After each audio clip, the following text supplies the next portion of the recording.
E também quero, já antecipadamente aqui, me desculpar com todos aqui, já conversei aqui com o nosso secretário e com o Russo, que vai ter um seminário agora às 10, já está tendo seminário, né, lá promovido pela SEDAB, sobre a questão do ordenamento territorial, e eu estou escalado numa mesa às 10h45, então vou ter que sair daqui para lá, não vou, infelizmente, poder acompanhar a apresentação do estudo, né, já dei uma olhada no estudo, é uma contribuição muito grande, né, da Codeplan, com os parceiros da Secretaria de Educação, para o melhor entendimento, né, dessa área tão importante para a nossa cidade, como a área da educação básica, e com tantos desafios pela frente, né? Eu estava até conversando aqui agora com o Marcelo, né, que eu acho que ele vai ter que fazer em 1 ano e 3 meses o que era para ser feito em 4. Né? O desafio que ele tem pela frente é um desafio muito grande. A gente já há algum tempo, né, Marcelo, a gente vem, quando a gente apresenta aqui os dados da PIDAD, que são os dados por região administrativa, e um aspecto que a gente tem observado é uma resiliência grande na redução do analfabetismo no DF, que, né, é uma taxa que vem caindo, né, no Brasil inteiro, embora a PNAD tenha apontado uma certa estagnação, mas há uma tendência nítida de queda, e que, na verdade, essa queda ela só vai zerar, na verdade, o analfabetismo vai zerar se a gente eliminar o estoque de analfabetos, que está mais concentrado na população mais idosa. E aqui na capital, né, a gente tem uma situação favorável, um contingente bem menor, né, concentrado, mas a gente tem tido dificuldade, né, e a PIDAD de 2013 vem confirmando isso. Né, o Jussânio está aqui, né, e tem acompanhado isso também. É uma redução muito tímida, né, no contingente de analfabetos aqui nas várias cidades que a gente já pesquisou em 2013. E eu diria que no outro extremo está a questão da educação infantil. Eu estava conversando agora aqui com a Beth, né, que a gente tem uma situação, em particular nas cidades de baixa renda e mais recentes, né, as consolidadas têm até uma situação mais razoável, mas nas mais recentes, como a Estrutural, como Itapuã, o quadro é muito ruim, né, requer realmente uma ação enérgica do Estado no sentido de atenuar essa situação ruim, né? O termo é esse, ruim, que a gente tem na educação infantil, em particular em algumas cidades. Então, o desafio na Secretaria de Educação é muito grande, e a Diretoria de Estudos e Políticas Sociais tem feito um trabalho excelente no sentido e é o papel da Codeplan esse, de diagnosticar essas situações, nos vários aspectos, né? Nesse caso da educação, mas também já realizando trabalhos na área de saúde, na área da juventude, de idosos, questão da violência, drogas. Ou seja, o papel da Codeplan é diagnosticar a situação nos vários segmentos e apresentar para os órgãos setoriais esses dados, essas análises, de forma que possa efetivamente contribuir para que a gente possa superar esses problemas e transformar efetivamente o Distrito Federal numa cidade boa para se viver para todos. Né? O desafio do governo Aguinaldo é esse, eliminar, né, uma série de problemas crônicos que a sociedade brasileira apresenta, e aqui, né, embora em menor escala, mas ainda continuamos apresentando, mas o objetivo do governo é avançar, né, nessas políticas. Agora a gente vai estar divulgando, ontem mesmo eu estava vendo o dado do trabalho infantil, né, que saiu o novo dado da PNAD, né, e houve uma nova redução. A gente praticamente eliminou o trabalho infantil, pelo menos até a faixa de 10 anos de idade, está praticamente eliminado, né, felizmente, o trabalho infantil aqui no Distrito Federal. Né. No Brasil, ainda não avançou muito no Brasil, mas no DF, o trabalho infantil hoje, a gente pode dizer, até a faixa de 10 anos, ele é residual. Né. Eu acho que é um avanço extraordinário, mas temos muitos desafios pela frente, né, em relação às políticas sociais. E o papel da Codeplan é esse, né, é contribuir com informações, com uma informação qualificada, balizada, né, e com uma análise que permita que aos órgãos setoriais fazer os ajustes nas políticas públicas de forma a que a gente continue avançando nesse combate às mazelas sociais.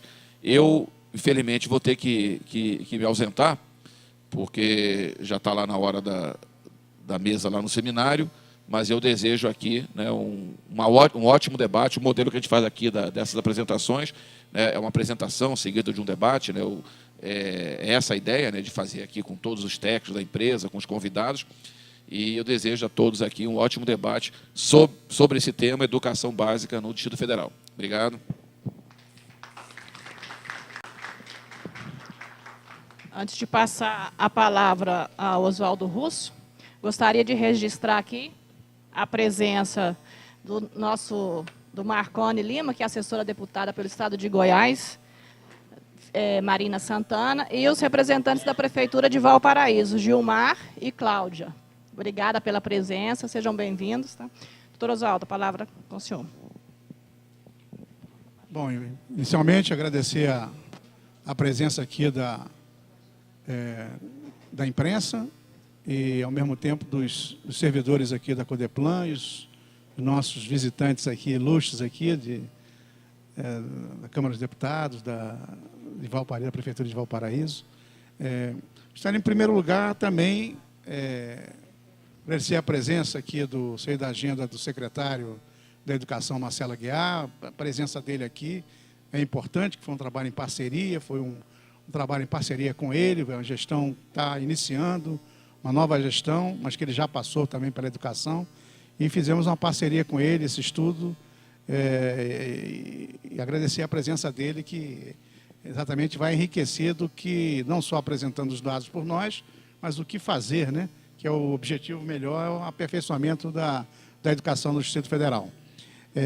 Fico muito feliz com essa presença do Marcelo também, já trabalhamos, um amigo antigo, apesar de ser bem mais novo que eu, né?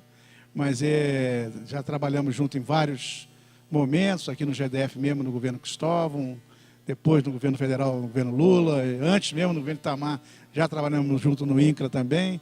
Então, já é um amigo de trabalho assim também, um amigo pessoal e também parceiro de trabalho de muitos anos, e de política também. Então, com satisfação então, que a gente abre. Gostaria inicialmente também de agradecer a Elizabeth Prescott e a Fátima Rolim, que coordenaram esse trabalho. A Beth é gerente da área de estudos de promoção social e a Fátima é assessora lá da gerência. Queria agradecer. Não está aqui o estagiário, mas também participou, né? O Edmar participou também, tem um estatístico, né? Um estagiário, além do diretor, tem um estagiário. A Beth também é estatística, né? E a Fátima é economista de carreira da Codeplan. Então, esse momento é um momento importante, porque a educação se constitui na principal alavanca de qualquer transformação na sociedade, né? Eu me lembro que o ex-presidente de Cuba, Fidel Castro, dizia, quando esteve aqui na posse do Lula, né? Ele disse, inclusive na posse do Cristóvão, que eu era chefe de gabinete, recebemos lá o comandante Fidel Castro, ele dizia que nessa época, na época dele, teriam que pegar em armas para fazer a revolução. E que agora não é mais em armas, agora é na caneta. E agora eu digo mais, caneta e computador, né? Caneta e computador. A revolução se faz através da educação, né? Então é importante que essa revolução através do conhecimento, ela começa desde cedo. Ela começa desde a educação infantil. A educação infantil é fundamental, que a partir daí é que a criança começa a se desenvolver. E a educação infantil começa com a creche. É um dado fundamental, a gente mostra que o acesso à creche é baixo ainda no Brasil inteiro, mas no Distrito Federal também, e a creche pública principalmente. E uma das prioridades do governo é exatamente, agora, o Marcelo já anunciou na posse dele, que é concluir a construção de mais de 100 creches. Ele vai falar melhor aqui sobre isso aqui. Então, começa na educação infantil. E a nossa avaliação, basicamente, veio da educação, da educação básica no ensino fundamental e no ensino médio. Para isso, nós nos valemos dos dados oficiais, locais e nacionais, principalmente, levantados, compilados pelo Instituto de Estudos e Pesquisas Educacionais, o INEP, o Instituto Anísio Teixeira, que é um instituto vinculado ao Ministério da Educação, que tradicionalmente faz, que tem a competência para fazer essas avaliações, e nos valemos, então, dos dados históricos do IDEB, né, que foram feitos pelo INEP, aqui no Distrito Federal também.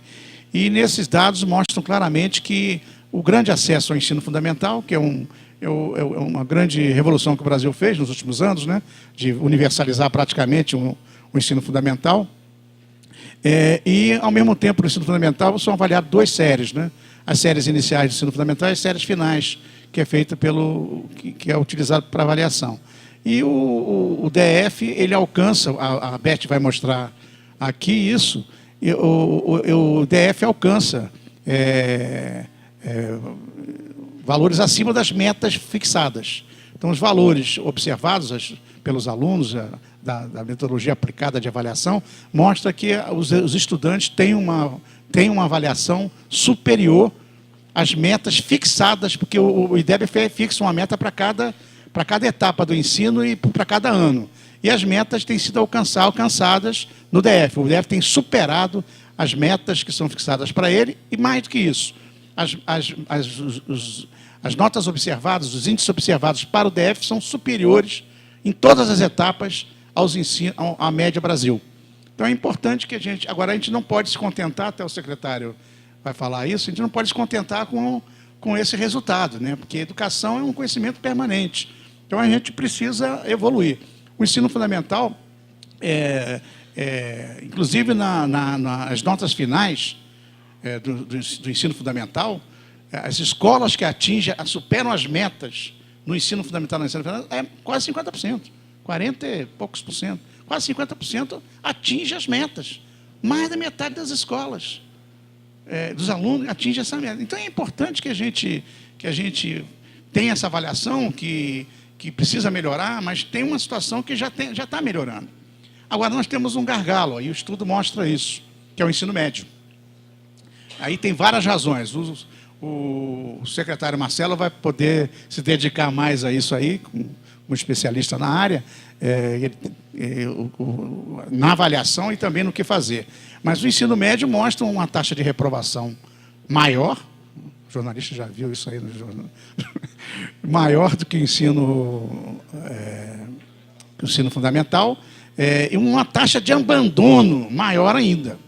Quer dizer, é claro que as coisas estão correlacionadas, mas a taxa de abandono é mais de 7% no ensino médio. O ensino fundamental é residual, é 1%.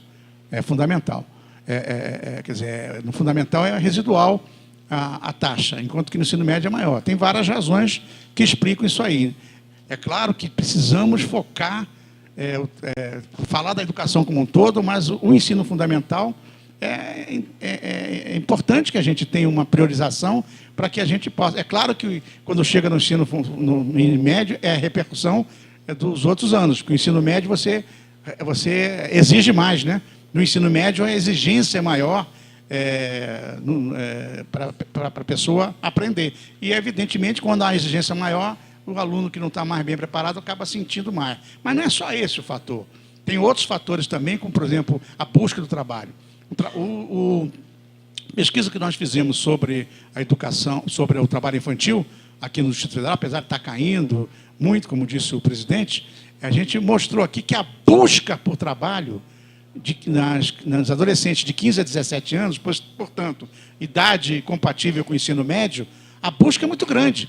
Então, eles não estão trabalhando, mas estão buscando trabalho. Significa dizer, quando há um foco para buscar o trabalho, diminui o foco no ensino. Então, é uma das razões também de estar tendo um nível de reprovação e de abandono maior também no ensino médio. E é claro também que tem toda uma questão da educação também, aumento da educação. Não dá mais, em 2013, já a revolução tecnológica já ocorrida, cada vez mais veloz, a gente não pode continuar com o ensino dos anos 50, dos anos 60, dos anos 70 mesmo, ou dos anos 80.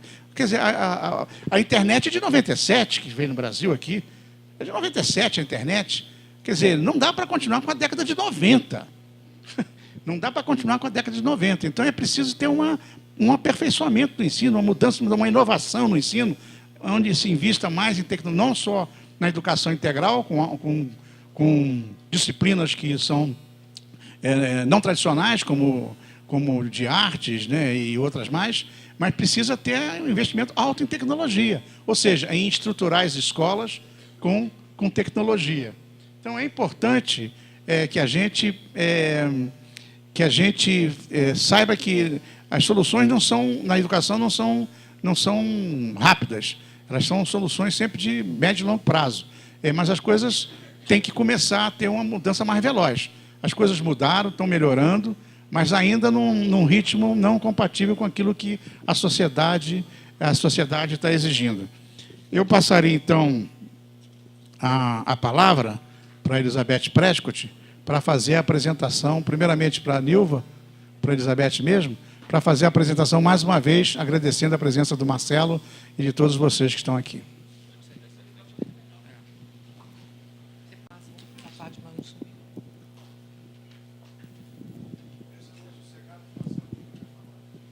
Cuidado.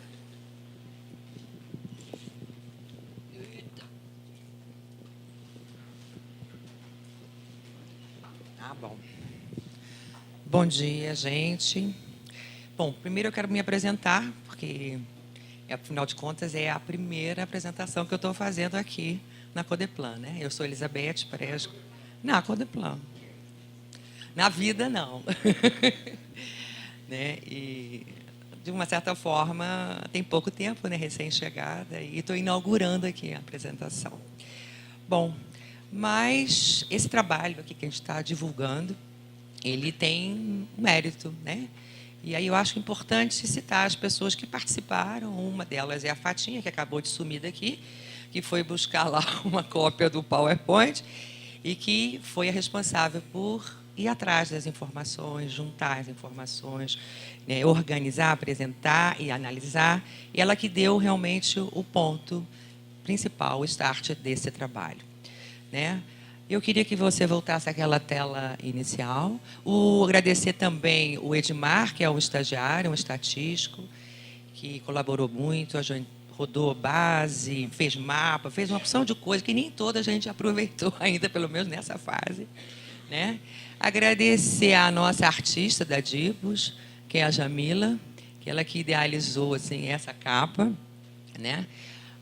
Ao Regis, né, que juntou aí para que evitasse o trabalho ficasse num formato adequado para ser divulgado. A Nilva, que foi a nossa corretora de português, né, evitar que nós saísse no trabalho, né. Bom, então é uma reunião, quer dizer, de esforços, da colaboração de muita gente para que a gente possa. Agora vamos lá. Conseguir, pelo menos, chegar ao objetivo. Bom, nesse primeiro trabalho sobre educação, quer dizer, o objetivo foi realmente traçar o perfil atual. Quer dizer, juntar as informações disponíveis, né, e das fontes disponíveis, que é o MEC, a própria Secretaria daqui de Educação do DF, e o IBGE, nas forças das pesquisas que ela realiza no âmbito do Brasil todo. Os objetivos secundários, quer dizer, reunir a realidade, informações sobre a realidade, destacar alguns resultados do IDEB, né, que é um indicador importante que mede a qualidade, né, dessa educação. Então, não é só a questão de aprovação, e sim a questão de conteúdo, né, que a busca, né, desse indicador é exatamente medir conhecimento, né, que é já um avanço em termos de que é a capacidade de interpretar e tudo mais. Bom, e um dos objetivos também é exatamente instigar outras pesquisas, que a gente aprofunde, né, quer dizer, com outras pesquisas, o conhecimento sobre a educação. Por favor, próximo. Bom, até para a questão de nivelamento, alguns conceitos eu achei importante a gente lembrar, né? Eu sou da época do primário, né? Então, não existe mais isso, né? Como é que se compõe a educação básica? Então, nós temos hoje a educação básica dividida na educação infantil, que é destinada a crianças de 0 a 5 anos, sendo que o primeiro conjunto, né, o primeiro subconjunto, que é de 0 a 3 anos, é para creches, né, ou instituições equivalentes, de 4 a 5 anos são as pré-escolas. né? O ensino fundamental, que tem duração de 9 anos, com a incorporação do antigo pré, né? E que agora passa até 9 anos, então é dividido em 2 etapas. Anos iniciais, que vai da 1ª à 5ª série, destinado a alunos de 6 a 10 anos. E anos finais, que também são 4 anos, do 6º ao 9º ano, destinado a crianças de 11 a 14 anos. Dá para ler tudo que está aqui? A letra deu razoável? Bom, então, o ensino médio, né, estruturado em 3 séries, destinado a alunos de 15 a 17 anos, e temos ainda a educação profissional, né, que pode ser presencial ou à distância, para a qualificação das pessoas, a especial, que é dedicada a pessoas com deficiências, de diversos tipos de deficiência, e aquelas também com altas habilidades, né, os precoces e tudo mais. Aí a educação, exatamente para aqueles que não tiveram acesso, tiveram que abandonar por alguma razão, a possibilidade de retomar o seu conhecimento através da sua instrução, né, que também por cursos presenciais e à distância, e eles, então, têm nível fundamental e médio. E as idades mínimas de 15 anos para fundamental e o ingresso, né, e o 18 anos para o ensino médio. Bom, então aqui é um primeiro resultado do trabalho que a gente fez, do levantamento.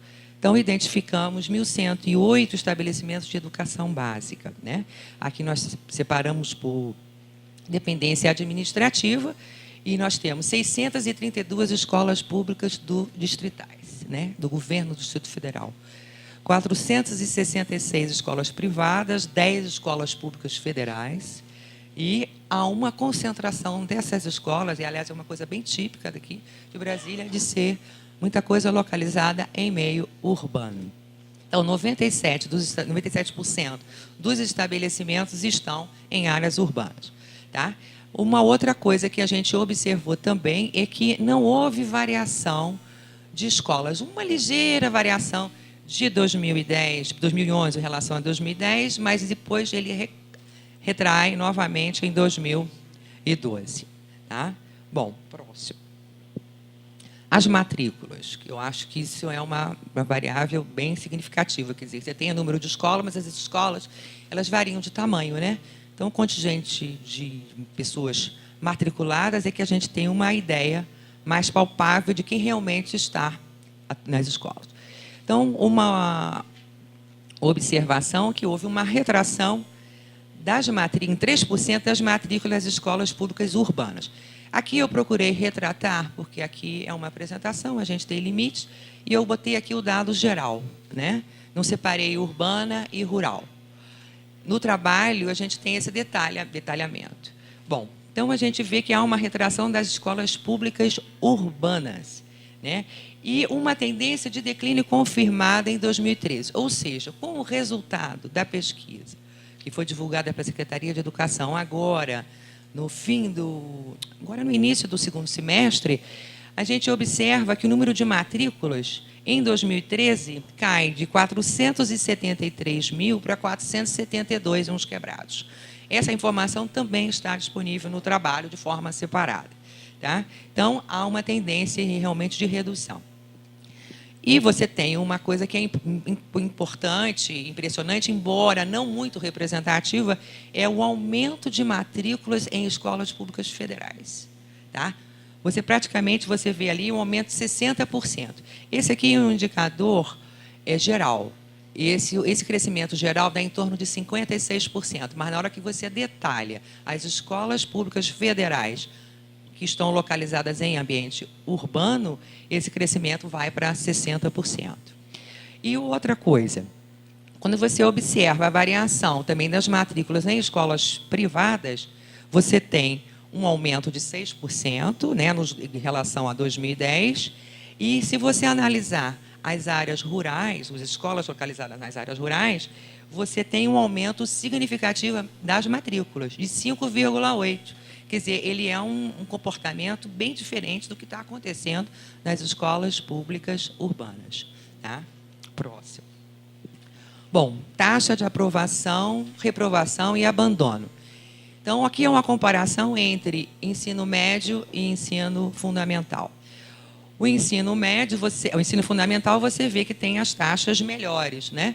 Você tem 80%, quase 90% de aprovação, tem uma reprovação em torno de quase 11% e um abandono insignificante, até como que o Oswaldo já comentou isso. A hora que você analisa a questão do ensino médio, aí você já tem uma taxa bem mais reduzida, né? Aumenta muito, quer dizer, lógico que essas coisas todas têm ligação, né? E a reprovação é bem alta e o abandono. E tem muita ligação entre a questão da reprovação e a questão do abandono, que é o desestímulo, né? Isso é uma das coisas que está intimamente ligada. Próximo. Essa questão também, a gente analisando agora por dependência administrativa, você vê aonde ocorre isso, né? Nas escolas federais, você quase não vê diferença nas taxas de aprovação, né? Elas são altas, bem mais altas, e quase que não há diferença. É até interessante que o ensino médio tem uma taxa de aprovação maior do que a do ensino fundamental, né? Eu não sei se é a busca, aí já é para o vestibular, né? Aquela questão já tem uma mudança de... né? As privadas já têm um comportamento mais natural, como a gente já observou na média geral, que é maior a aprovação no ensino fundamental do que no ensino médio. E você observa que, quando chega nas escolas públicas do Distrito Federal, que é onde está concentrado, digamos, as pessoas, digamos, colocar menos privilegiadas, não é? As escolas públicas federais é tão difícil de entrar, tem tanta prova, tem tanto requisito e é tanta exigência, né, que então acaba selecionando aqueles principais, né? Primeiro porque ele é gratuito também. Então, passa aquele que realmente tem interesses, né, em estudar e tudo mais. Nas escolas privadas, aí você tem, digamos, um apoio familiar que garante aquela entrada. E tem a questão da concorrência também. A gente estava conversando com o Oswaldo ontem, quer dizer, quando a performance da escola começa a ser, digamos, arranhada, né, pelo papel do aluno, eu acho que eles até incentivam para que o aluno saia, né? E também tem a chance de os próprios pais tiram para não passar vergonha, porque é os amiguinhos, porque é um perfil diferente de alunos, né, das escolas privadas. Bom, então esse é o nosso resultado. Destaquei a questão do abandono, que é uma das coisas que a gente já tinha observado antes. Quanto maior, quer dizer, você é reprovado, aí menos estímulo você tem para ficar na escola. Então, o índice de abandono nas escolas públicas distritais é mais alto, é de 9%. Né? Bom, a questão da distorção, idade e série. Né? Eu acho que está bem atrelado ao que a gente já acabou de falar. Né? Os níveis de distorção da idade e série estão muito mais. Embora as escolas federais também tenham um nível alto, está vendo? Não é um nível tão baixo.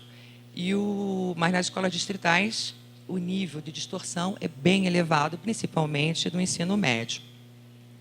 Ora, uma das coisas positivas dessa questão é que a gente fez uma comparação, embora não tenha trazido aqui, é que, com relação a 2010, houve uma redução dessa distorção. E o maior impacto está nas escolas distritais. Ao contrário, a gente observou as escolas federais, houve até um aumento nesse percentual de distorção. Tá? E no caso até eu coloquei aqui, né, no caso da média do ensino fundamental, passa de 17 para 17,3, é uma redução, e é bem maior no ensino médio, de 29,4% para 28%, essa taxa de distorção. Bom, agora vamos entrar no IDEB, que eu também trouxe alguns conceitos, né, que ele foi criado em 2007, né, para medir qualidade de conhecimento, né, dos ensinos fundamental e médio. Ele combina, ele é reflexo, esse indicador é reflexo do fluxo escolar, que é medido por meio do censo escolar, tá, e de médias de desempenhos nas avaliações, que é na Prova Brasil e no SAEB. Tá? O censo, que é um levantamento anual, então o censo escolar nós temos todos os anos, ele é de âmbito nacional e participa, ele é realizado com a colaboração de todas as secretarias de educação, estaduais, municipais, tá? E participam, todas as escolas públicas e privadas. E você tem o SAEB, né, que é o Sistema Nacional de Avaliação de Educação Básica, né, que está composto pela ANEB, que é a Avaliação Nacional de Educação Básica. Ela é uma amostra de estudantes. Eu acho que eu vou chamar bem a atenção disso, porque nós já tivemos algumas conversas a esse respeito. Ela é uma amostra, ou seja, ela não é um censo, não pega todas as escolas, e ela é que retrata, digamos, ela avalia as escolas de ensino médio, né? E ela tem representatividade por UF, Grande Região e Brasil. Por isso que eu não tenho, por exemplo, IDEB de escola de ensino médio. Bom, essa sigla aqui, que eu não consigo nem falar, que é a Avaliação Nacional do Rendimento Escolar, conhecida como a Prova Brasil, ela avalia, né, o 5º ano do ensino fundamental, anos iniciais, e 9º ano do ensino fundamental, tá? Ele é um censo, ela sim é realizada para todas as escolas das redes estaduais, municipais e federais, urbanas, rurais, e tem que ter no mínimo 20 alunos, tá? E esses sim são divulgados por escola, município e unidade da federação.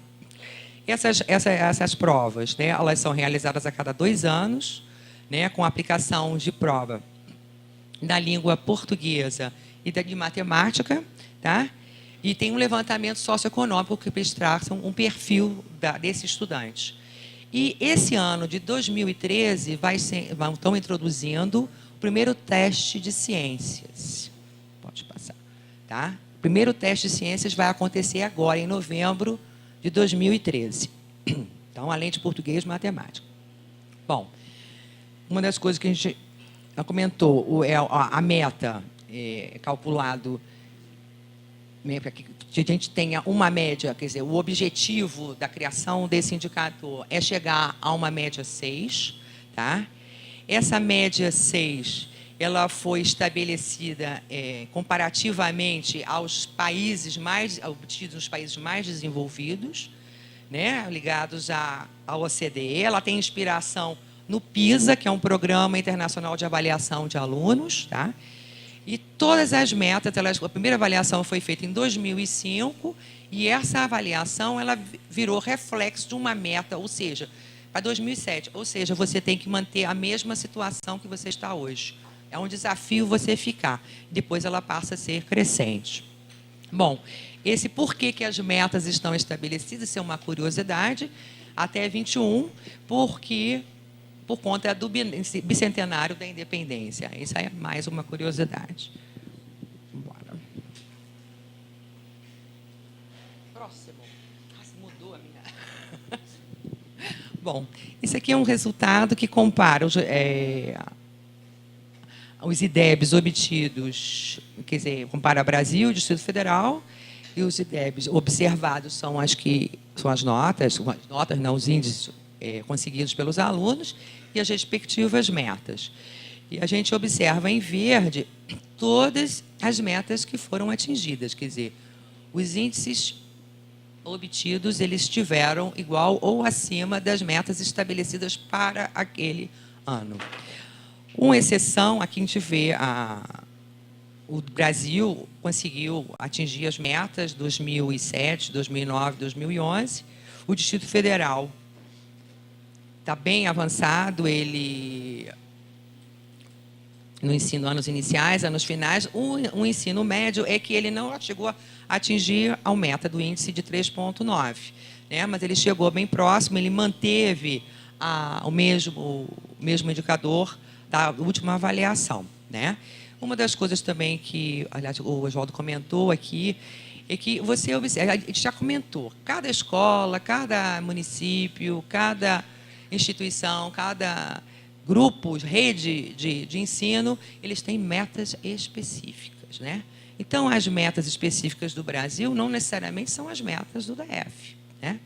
O DF ele tem umas metas mais ambiciosas se você comparar com as metas. Por quê? A qualidade de ensino é possível a gente ter isso, né? Induzir esse raciocínio, que as notas aqui são maiores, não é isso, do que as nacionais. Então, é exigido aqui também um esforço maior para que a gente mantenha esse padrão, digamos, de absorção do conhecimento mais elevado.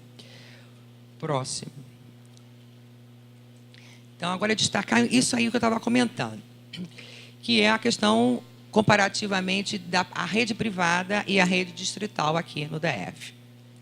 Então, você observa que as metas para a rede privada, elas são, você vê as metas e os indicadores obtidos, eles são bem acima da rede privada, da rede distrital, né? No entretanto, somente a rede distrital atingiu as suas metas. Ou seja, aquilo tudo que você está provocando, insistindo, está surtindo efeitos na rede distrital.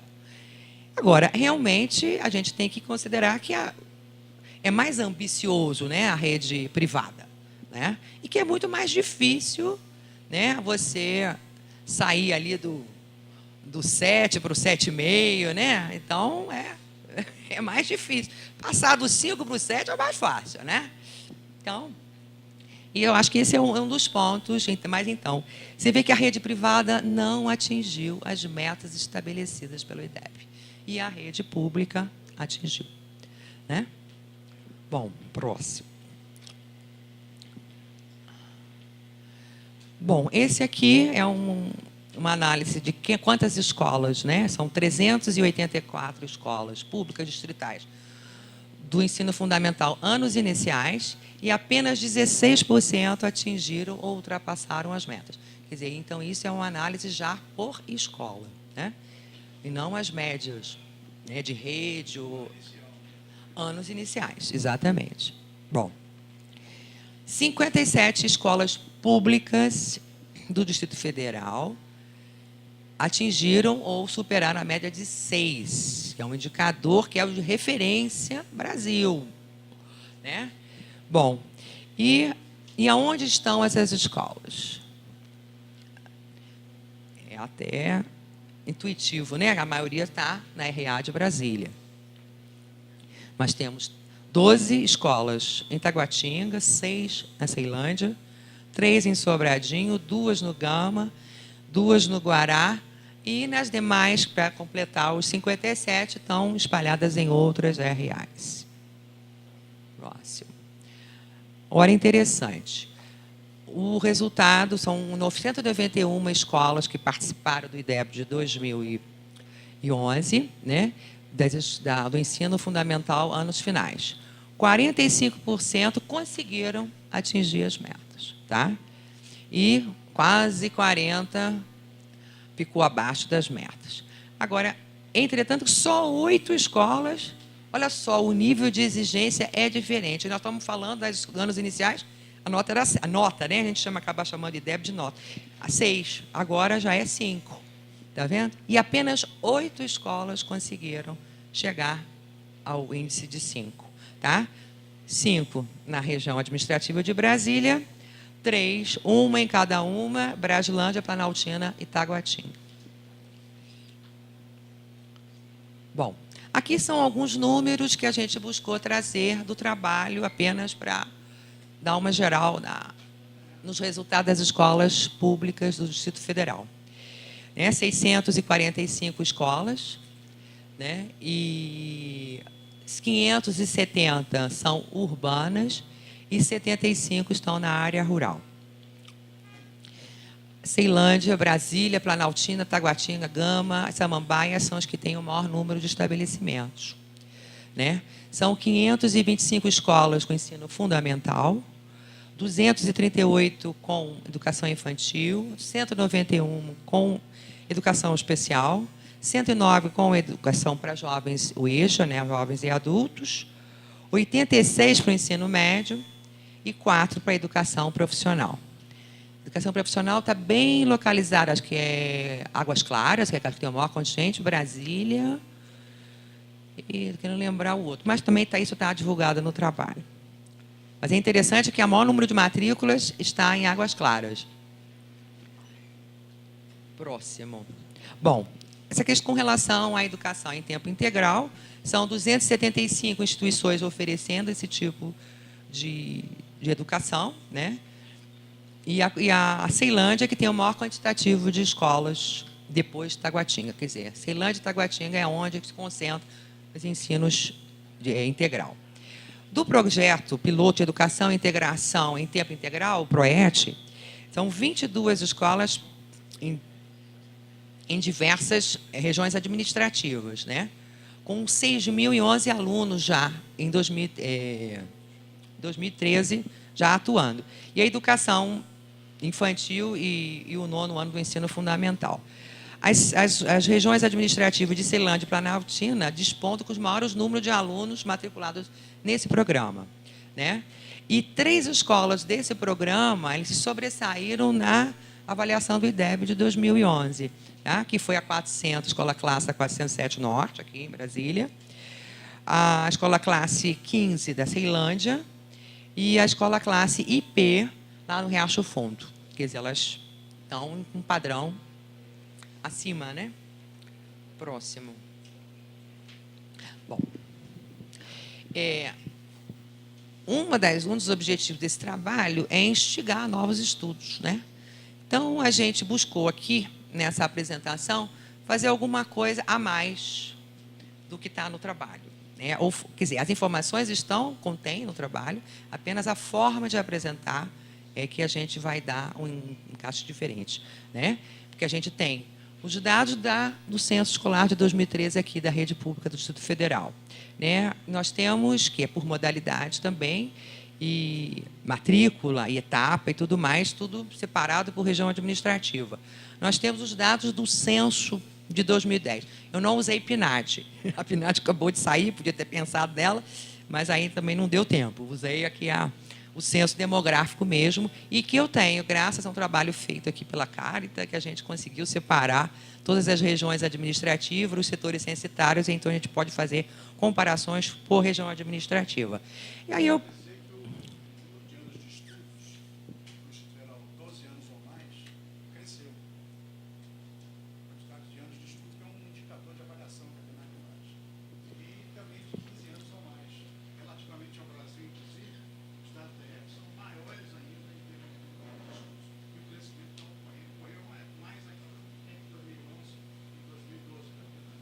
alguns resultados foram feitos na avaliação já dos resultados, né, em cima da PNAD. Ele está antecipando. Bom, e aí eu criei uma taxa aí, não tem nome, é a taxa aparente de atendimento de demanda por ensino, tá? Ela pode ser melhorada, é um nome fantasia. O que é? É a razão entre o número de matrículas, ou seja, as informações de 2013, quem estão estudando, as pessoas, quantidade de pessoas que estão estudando por região administrativa, por populações equivalentes, ou seja, aquelas que teriam que estar na faixa, né, de idade qualificada para aquele perfil da educação. Então, vamos. Bom, então, para a educação infantil, né, você tem que 14,8% das matrículas no ensino infantil, essa é a média aqui no DF. Quer dizer, desculpe, as matrículas atendem apenas 14,8% das crianças de 0 a 5 anos. Tá? E você vai observar que não é ofertado, ou pelo menos não está funcionando, ou não funcionou, neste ano de 2013, nenhuma escola, nem em Itapuã, e nem no Jardim Botânico, para o ensino infantil. Ou seja, não tem creche e não tem nada funcionando em Itapuã, né? Essa é a realidade.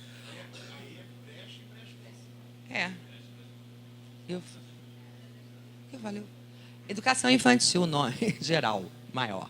E você vê, o CIA, embora tenha pouca representatividade, mas na hora que a gente mexe com percentuais, né, você vê o CIA, que as matrículas atendem 49% da demanda, certo? O CIA. Não é um dado muito representativo, porque o tamanho do CIA não é representativo em termos de DF, né? Mas é só para destacar a interpretação do resultado. Bom, próximo. Aí o ensino fundamental. Então, o que você vê aqui, as matrículas ofertadas em 2013, que é a história, supra a necessidade de 86,7% das crianças de 6 a 10 anos, tá? Que moram no Distrito Federal. Essa é a média, né? Não quer dizer que todas essas crianças estudam em escolas, né? Esse é só que a oferta de matrícula seria possível atender 86,7%. A educação básica ela está presente em todas as regiões administrativas, né? E Essa é a oferta pública, né? pública. É a oferta pública. Tem adolescentes que estão estudando em escola privada. Com certeza. Essa aqui Isso, é pública. baixa porque elas estão em escola privada naquela região administrativa. Por exemplo, sudoeste, no caso típico, né? Ou pode estar estudando em outra região administrativa também próxima. E não estão incluídos também nem as federais, né? Agora, olha só, o Paranoá, ele aparece com 172%. Ou seja, eu estou com 72% a mais da minha demanda. Traduzindo isso da população, de quem das matrículas, significa que eu tenho 41% dos alunos que estudam no Paranoá não são do Paranoá. Tá? Quer dizer, óbvio que todos os indicadores, isso significa uma mobilização, né? Que as pessoas estão... Agora, é óbvio, uma coisa que a gente também não pesquisou, não aprofundou, e a gente sabe disso, porque isso já foi divulgado em outros trabalhos, nós temos também alunos que vêm de outros municípios, né? Ah, sim, pode atender, com certamente. Exato. E você tem aqui a vinda também de outros alunos que eu sei que são, né, de Goiás, de Minas e tudo mais. Bom, próximo. Essa aí é do ensino fundamental anos finais, né? Aqui a média de Brasília, quer dizer, a oferta de matrículas para a rede, né, de ensino fundamental anos finais atenderia 81,2% da necessidade, né, populacional, essa faixa, né? Você vê que Jardim Botânico, o CIA, o Sudoeste, Varjão, Vicente Pires não dispõem desse tipo, oferta esse tipo de ensino, né? E uma interpretação, peguei Águas Claras aqui, né? As escolas públicas de Águas Claras, com uma população que tem mais de 100 mil habitantes, porque ela é uma RA relativamente grande, né? Atende menos de 10% da demanda relativa, quer dizer, para ensino fundamental anos finais. Quer dizer, eu tenho uma demanda muito maior em Águas Claras. Lógico, tem um perfil socioeconômico de Águas Claras que, de repente, não há necessidade premente de ter, mas, de qualquer forma, é um indicador para a gente analisar essa questão de tamanho, de RA e tudo mais. Próximo, por favor. O ensino médio. O ensino médio, que atende a faixa de 15 a 17 anos, 61% das matrículas atendem essa população, né? E observa que Águas Claras, Itapuã, Jardim Botânico, Parkway, o CIA, o Varjão, Vicente Pires não dispõem desse tipo de oferta para esse ensino, né? E, bom, eu peguei aqui as matrículas oferecidas, Ceilândia, Gama, Taguatinga e Brasília respondem a mais de 53% das vagas do ensino médio do Distrito Federal, onde que se tem a maior concentração. Próximo. Bom, então, gente, obrigada, eu espero que fico aqui à disposição. E eu vou passar a palavra agora para as prioridades, né? Vou dar aqui a minha. Obrigada. Vamos recompor a mesa, né, para passar a palavra ao secretário e depois a gente abre para a imprensa aqui e depois para todos os demais. Você ainda vai fazer um comentário antes do secretário? Vou pegar o Marcelo de surpresa aqui, eu ia fazer a apresentação das prioridades da Secretaria de Educação, que foi uma discussão com a Secretaria de Educação. Eu vou pedir para o Marcelo já fazer isso, porque, na verdade, essa parte aí toda foi a parte elaborada por ele mesmo. Bom, em primeiro lugar, queria dar bom dia a todos e a todas e agradecer aqui a equipe da Codeplan, aqui em nome do diretor Oswaldo Russo, meu amigo de longa data, pela disposição em realizar esse estudo, né, nesse curto espaço de tempo. Logo que a gente assumiu a secretaria, conversamos e já tinha aí uma ideia de fazer isso, e ele mobilizou toda a equipe aqui da Codeplan para poder a gente ter uma análise sobre esses dados que foi apresentado para todos nós aqui. Eu queria só ressaltar, né, que, em primeiro lugar, antes de começar a questão das prioridades, que esses dados, né, servirão para nossa discussão interna. Vou levar esses dados e esse estudo para uma discussão interna da nossa área técnica, no sentido de redirecionarmos nossas ações com base nesses dados, tá certo? Se houver necessidade de redicionamento. É claro que quando eu fiz esse documento aqui das prioridades, que na realidade é uma repetição do que eu disse na minha posse, eu não tinha em mãos esses dados, tá certo? Uma coisa importante que pode mudar nosso rumo, né? E eu vejo aí, eu sempre gosto de avaliação e de números porque eles são importantes para ajudar a nossa mudança de rumos ou a melhoria das nossas ações. Quando eu fiz essa definição das prioridades, ainda não tinha esses números, tá certo? Mas eu acho que os números só reforçam, né, os sentimentos que a gente tinha e o feeling que a gente tinha sobre as reais necessidades de investimento e de melhoria em algumas áreas que para nós serão prioritárias agora, a partir da nossa entrada na Secretaria. Uma coisa que eu tenho certeza que pode haver mudança ali nas prioridades da Secretaria é com relação ao nosso plano de obras. Tá certo? Nossa engenharia elaborou um plano de obras, né, que eu quero comparar, tá certo? O que foi proposto, né, para ser realizado a partir de agora, com relação à construção de novas escolas, principalmente, com essa realidade que foi mostrada aqui pelo estudo, tá certo?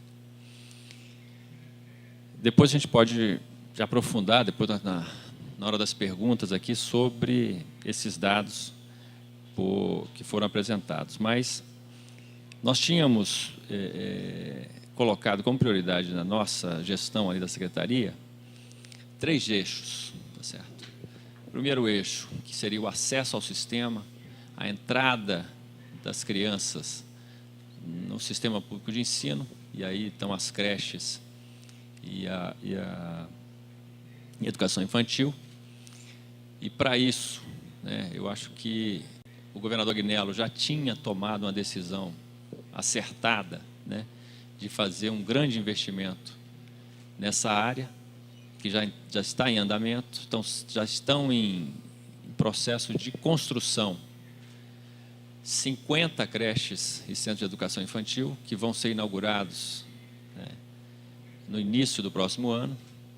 As obras já estão em andamento, então, quando eu cheguei, as licitações já tinham sido feitas e o processo, as obras já tinham iniciado, e nós vamos inaugurar essas 50 até o início do próximo ano. E o desafio que o governador nos colocou, que nós assumimos e vamos cumprir, é a construção de mais 60 creches até o final de 2014. Tendo claro também aí que esse investimento, né, pra vocês terem uma ideia, nos 50 anos de existência de Brasília, nós só tínhamos, até o ano passado, uma única creche pública no Distrito Federal. Certo? O atendimento que era feito, e que continua a ser feito também, em sua ampla maioria, era por meio de convênios com entidades sem fim de lucro que atendem a essa clientela. Certo? E aí eu quero ressaltar o seguinte, que são entidades que atendem também com muita qualidade. Não são instituições que prestam um bom serviço à comunidade e que a Secretaria de Educação apoia e vai continuar apoiando. Tá certo? Na realidade, eu acabei de lançar um edital aí semana passada, ampliando a oferta de vagas nessas instituições, nas creches de educação infantil, mais 2.500 vagas, tá certo? Além, é claro, das outras que nós vamos ampliar com a inauguração desses 50 centros. A segunda prioridade, o segundo eixo de ação nosso, né, trata aí da questão da melhoria da qualidade e da permanência dos alunos no sistema. E aí envolve tanto a educação fundamental quanto o ensino médio, que é a continuidade, ampliação e consolidação da educação integral. Tá certo? Nós temos aí mais de 200 de escolas com jornadas ampliadas de educação, né? E 22 escolas aí com o ensino integral. Tá certo? Nós queremos ampliar isso ao longo da nossa gestão aqui e aceitamos uma sugestão que foi feita ao governador Agnello pelo senador Cristóvão de focarmos, né, universalizarmos a educação integral em uma cidade. Tá certo? À disposição da rede, né, que precisam ser tomada a decisão da compra ou não disso. Né? Tem as lousas digitais que permitem ao professor um trabalho interativo aí com os estudantes, colocando informações em tempo real, e vários outros que a gente pode buscar aí nesse setor de alta tecnologia. Então, acho que isso é uma ação importante que precisa ser feita. Certo? Eu não quero ficar aqui falando muito sobre ações ali da Secretaria, eu queria deixar para focar mais no estudo, tá certo? E depois a gente pode até voltar a falar um pouco das nossas ações, se for do interesse aí da plenária, e da imprensa. Mas eu queria aqui deixar, viu, Russo, aberta aqui, vamos abrir aqui a interlocução aí, no sentido de ouvir as perguntas, vamos ver o que a gente, eu acho que tem muita gente curiosa, né, para saber a nossa posição sobre esses dados, mas eu preferia ouvir as perguntas primeiro, para depois a gente se manifestar.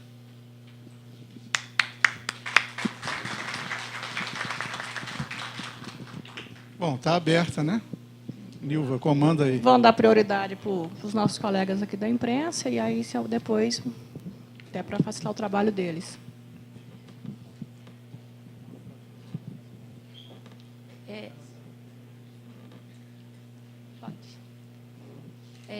Eu queria começar, eu sou Manuela, do Correio Brasiliense, eu queria começar tirando uma dúvida, não é nenhuma pergunta. O número de escolas, vocês deram 640 e poucos, mas a gente tem 654, não é isso? Deixa eu só explicar isso. São 654 escolas na rede. E esse primeiro dado, 645, desculpa. Esse primeiro dado da 632, a gente estava até conversando aqui, quando apareceu isso, eu alertei o Russo sobre isso, mas eu acho que esse dado aqui das 632, ele é do INEP, tá certo? Então, são escolas que têm o registro do INEP. E talvez a diferença esteja aí nas novas escolas que ainda não estão lá na base do INEP. Tá certo? Tá? É isso, na base de dados do INEP.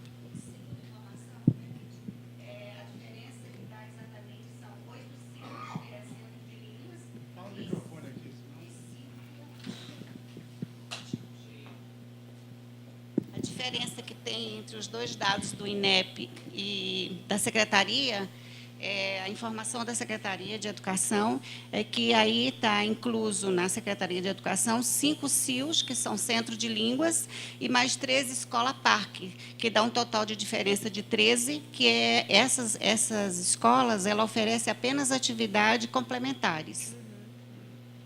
Tá. Não, era só uma dúvida. Agora, de pergunta, que foi falado que não teve redução, né, no número de construção de escolas. Agora, que eu dei uma olhada no estudo, e em 2010 nós tínhamos 1.110 escolas. E em 2012 reduziu para 1.108, foram 2 escolas. Aí a gente vem também com um gargalo aí no ensino médio, né, como o secretário já falou.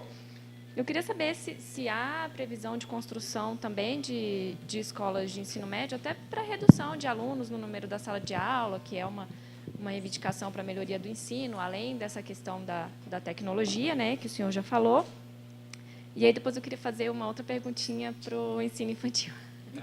Não, com relação à construção de escolas, né, como eu já falei, nós estamos lá concluindo o nosso plano de obras e eu já tinha determinado que fosse incluído no plano a construção de mais escolas, principalmente de ensino médio. Tá certo?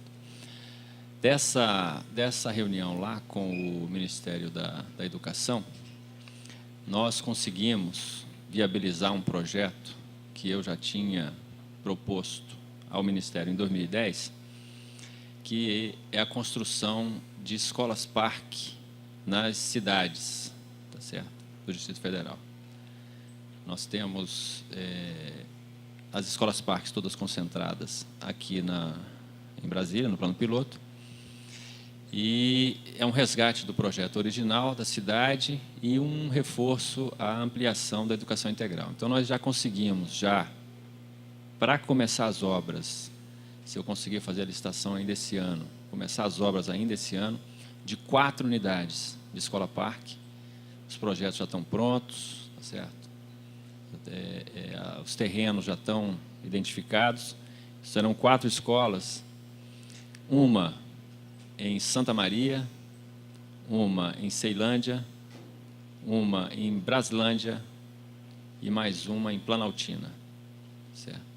Então, nós vamos iniciar com essas 4 e a nossa ideia é, o ano que vem, essas 4 nós conseguimos o recurso com o MEC esse ano já, e o ano que vem conseguirmos mais 4 para concluirmos aí 2014 com mais umas 8 escolas-parque. Tá certo?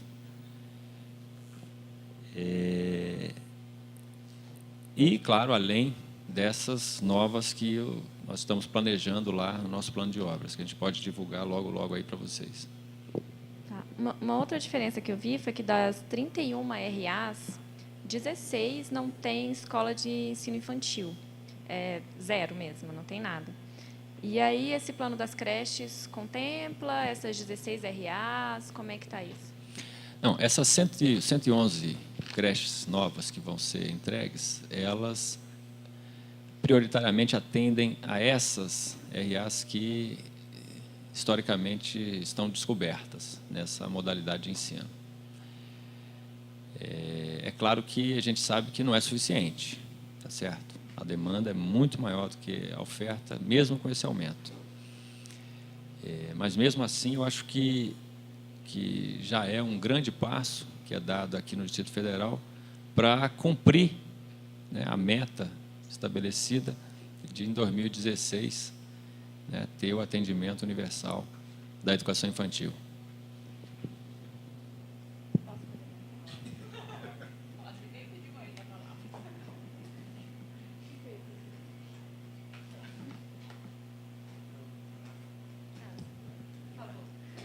Bom dia, senhor secretário Marcelo Aguiar. Bom dia, Russo.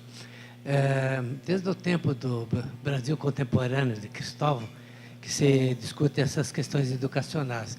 E eu quero cumprimentar a Elizabeth e sua equipe e o Russo, né, pela excelente pesquisa, já que essa questão ligada à criança é da maior importância para nós anteciparmos o futuro.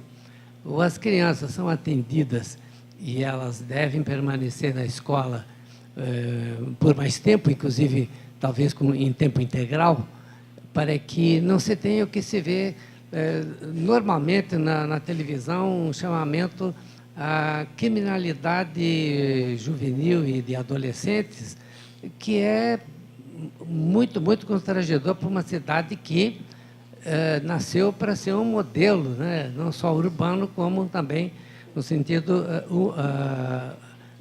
da humanidade que devem estar incluídas nas escolas. E eu tenho, no outro momento, fiz aqui uma manifestação de que as famílias têm que ter um papel maior, até que eu soube que haveria uma lei obrigando, por parte do senador Cristóvão, obrigando os familiares a terem, ao menos uma vez por mês, uma presença na escola. Não só para valorizá-la, para ajudar na educação de que as crianças gostem, amem a escola, no sentido de que ela não pode ser depredada, não pode ter pichação, os muros não devem vir abaixo para entrar justamente o contraventor, né, o traficante, como no noticiário da manhã apareceu. Quer dizer, o muro quebrado ensejou que digamos, o lugar de lazer e de esporte da escola fosse tomado por traficantes. Então, o que eu acho importante, e aí eu lhe faço uma pergunta, em que medida o Distrito Federal pode avançar para que as crianças, lá do fundamental e também do ensino médio, permaneçam mais tempo na escola, tenham uma alimentação saudável e tal, tornando a escola mais atrativa sob esse aspecto também. E, é claro, sob o ponto de vista da aprendizagem, né? Eu acho que essa é uma coisa, uma bandeira velha, desde o tempo de Brizola, do CIEP e tal, que foi sendo abandonada por sucessivos governos e que deveria ser retomada, assim como a Bolsa Escola, que era uma questão fundamental. Agora, eu escutei com muito prazer de que vai ter uma conta corrente para a criança né, receber um recurso até o final do seu fundamental e do ensino médio, e que é uma ajuda financeira para que as famílias valorizem a escola também nesse sentido, de proporcionar digamos assim, um período completo de aprendizagem na escola. Bom, professor Aldo Paviani, primeiro eu queria manifestar aqui a minha satisfação de tê-lo aqui conosco, né? O professor Aldo é uma das pessoas que mais conhece esse Distrito Federal, o crescimento desse Distrito Federal, né? Um estudioso que merece todo o nosso respeito, nossa admiração. E, professor, eu acho que tornar a escola mais atrativa, né, passa por ações diversas, né? Desde a melhoria do processo pedagógico, né, para que o aluno queira, né, cada vez mais aprender, melhoria da infraestrutura da escola, né, para que seja uma escola também agradável, passa também por incentivos, né, como esses incentivos financeiros e de programas, né, que atraiam e mantenham mais os estudantes, e passa também por uma busca constante de uma participação maior da família, tá certo? No dia a dia da escola. Certo? Então, são ações diversas, né, que têm como único objetivo, certo, a melhoria da qualidade da nossa educação. E é claro que nosso tempo, né, à frente da secretaria, ele pode não se esgotar em 2014, mas pelo menos para mim pessoalmente, né, eu não vejo, eu tenho que cumprir, né, aí o que foi pedido pelo governador de tentar dar maior agilidade e resultados até o final do ano que vem. E isso aí a gente vai fazer, tá certo? Vamos fazer esses investimentos nesses 3 eixos que eu falei aqui agora, claro, sem deixar de lado também as ações e programas que já estavam em andamento na secretaria, mas aí eu tenho uma equipe de subsecretários que vão tocar muito bem isso, mas eu quero focar a minha cabeça nesses 3 eixos fundamentais, que para mim são importantes, para que a gente possa ter resultados concretos a partir do ano que vem. Tá certo? A participação da família na escola, tá certo? Ela tem sido buscada pelo governo desde que se implantou o processo da gestão democrática na escola, certo? O processo de escolha do diretor com a participação da comunidade, dos estudantes, dos pais, já trouxe um pouco essa preocupação da família para dentro da escola. E a necessidade também das direções da escola e da comunidade escolar de ter uma interlocução maior com a família. Algumas ações, por exemplo, de melhoria na infraestrutura das escolas já vêm sendo tomadas também há um tempo, e uma delas que eu destaco é a questão do PEDAF, né, que é um programa de transferência de recurso financeiro para a escola, que permite que o diretor, que a equipe gestora da escola possa ter recursos disponíveis, tá, para compra de materiais didáticos, para melhorias na estrutura da escola, para pequenas reformas, né, para diversas outras ações que podem ser feitas com esse recurso. Agora, o que eu senti também, agora que eu cheguei, quando eu fui ver os relatórios do PEDAF, é que existe uma necessidade muito grande por parte desses gestores, mesmo os que passaram pelo curso, estão passando pelo curso de gestão aí, de um apoio maior no sentido de melhor utilizar esse recurso. Você tem ideia, tem escola hoje com mais de R$500 mil na conta, tá certo? Que não foram utilizados ou não totalmente utilizados. Que nós vamos agora procurar esses diretores, tá certo? Para, primeiro, fazer um processo de explicação sobre como utilizar melhor o recurso, lhe dar segurança jurídica com relação a isso, tá certo? Tem muito diretor de escola que nunca teve, tá certo, essa responsabilidade, né, de gestão de recurso. Que dirigir uma escola, né, era antes só se preocupar com a gestão ali pessoal, professor, material, aluno, falta, reprovação, aprovação, né, abandono. Todas as outras questões que diziam respeito à utilização de recursos públicos sempre eram centralizadas na Secretaria de Educação. E isso causava um transtorno muito grande, porque a equipe central de manutenção da Secretaria, né, nunca deu conta da real demanda dessas escolas. Ao longo dos últimos 50 anos de existência do Distrito Federal, a grande maioria das escolas não foi sofrendo as devidas reformas e manutenções necessárias. Então, nós temos uma rede hoje, tá certo, que está antiga, que precisa de um investimento. Esse recurso do PEDAF, é claro que resolve em parte pequenas coisinhas, tá certo? Uma instalação elétrica que deu pane, aí o cara pode trocar com esse recurso. Queimou a lâmpada, ele vai lá e compra a lâmpada e coloca. Antigamente ele tinha que ligar para a Secretaria de Educação, falar: olha, queimou a lâmpada, eu preciso de uma lâmpada. Tá certo?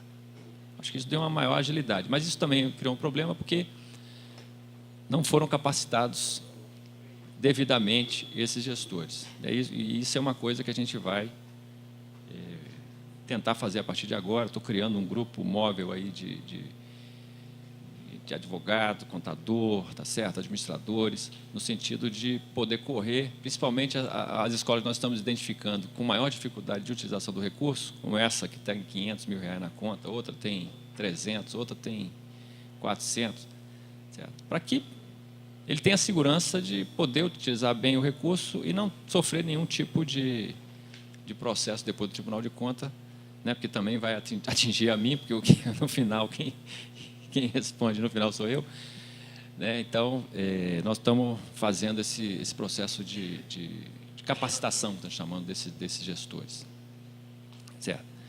Mas é isso, são ações diversas que precisam ser feitas, certo? Vamos tentar fazer o máximo possível nesse curto período que a gente tem, tá certo? Não sei se eu consegui responder devidamente a tua pergunta. Mais alguém? Temos duas inscritas, mas antes eu vou devolver a palavra para a Manuela, que ela tem mais uma pergunta ainda. Não, só queria falar sobre a questão da migração, né? Se tem algum plano para resolver essa questão da migração dos alunos de escola pública para a rede privada. Nem sei se eu posso falar em migração, mas há uma redução na rede pública de matrículas e um aumento na rede privada. Bom, Manuela, eu acho que nós temos que buscar entender o porquê desse movimento, tá certo? Estava até conversando com o Russo antes de começar aqui. Primeiro, essa redução das matrículas, tá certo? Ela pode ser atribuída a diversos fatores, né? Posso estar falando uma besteira, o professor Aldo está aqui para me corrigir, mas pode ser em função de uma mudança do perfil demográfico da sociedade aqui, primeiro. Segundo, pode ser também por um aumento da renda das famílias, tá certo? Que, com o aumento da renda, acabam buscando colocar os seus filhos na escola privada.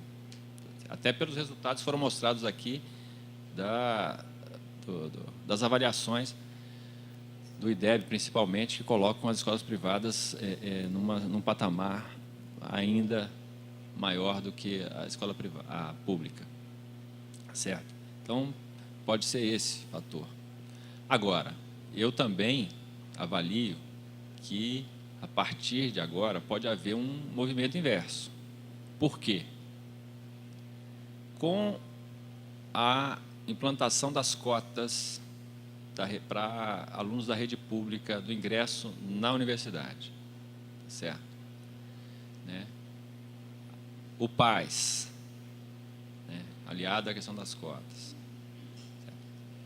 Nós temos identificado algumas famílias, né, que têm os seus filhos na escola privada, que estão utilizando um artifício de, ao mesmo tempo que matriculam na escola privada, no outro turno matricula o seu filho na escola pública, certo? Para poder concorrer ao vestibular na cota da escola pública.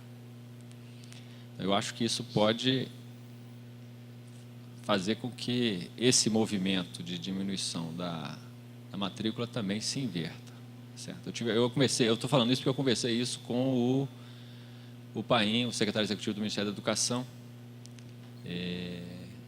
que também já tinha identificado isso em outras unidades da federação, e já estão pensando alguma forma de minimizar essa concorrência que passa a ser desleal com os alunos da rede pública, certo? Então, quando a gente vê essa diminuição, né, aí tem que pensar o porquê dessa diminuição, certo? Agora, o que tem acontecido, agora, apesar de ser uma diminuição, é uma diminuição também que não impacta na necessidade de um aumento da rede, né? Como você mesmo disse logo antes, a necessidade de construção de novas escolas, tá certo? É uma redução, tá certo? Mas, mesmo assim, eu tenho, por exemplo, abrimos ontem o processo da matrícula, né, para os alunos novos. Tá certo? A média dos últimos anos tem sido de 40 mil novas inscrições todos os anos para a rede pública. É claro que você tem um movimento de saída também, né? Mas esse movimento de entrada, ele normalmente está sendo maior do que o da saída. Certo? E isso exige de nós também algumas providências no sentido de prover professores para essas novas demandas, mais professores e mais escolas. Ok.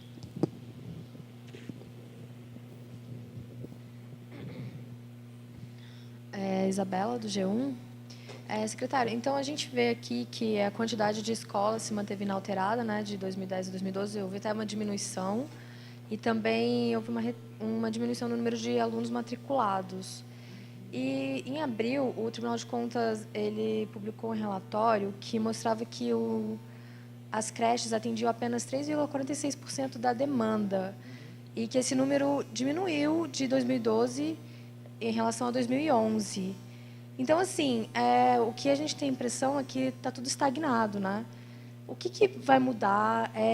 Ao que o senhor atribui esse cenário, assim? Porque parece que tudo paralisou, né? Não tem nada melhorando, o número de vagas diminui, a escola parou. Bom, desculpa, seu nome, desculpa. Isabela. Isabela, não é que tudo parou e tudo estagnou, não. Os resultados mostram ali que o Distrito Federal se mantém, tá certo? Entre os melhores unidades da federação no que tange a sua qualidade da educação. Tá certo? Essa é a primeira coisa. Então, não houve uma estagnação, porque se houvesse estagnação, nós teríamos caído também nos indicadores. Essa é a primeira coisa. Segundo, a questão da construção das escolas, ela depende muito da demanda, tá certo? Se a demanda diminui, tá certo? Você acaba construindo menos escolas.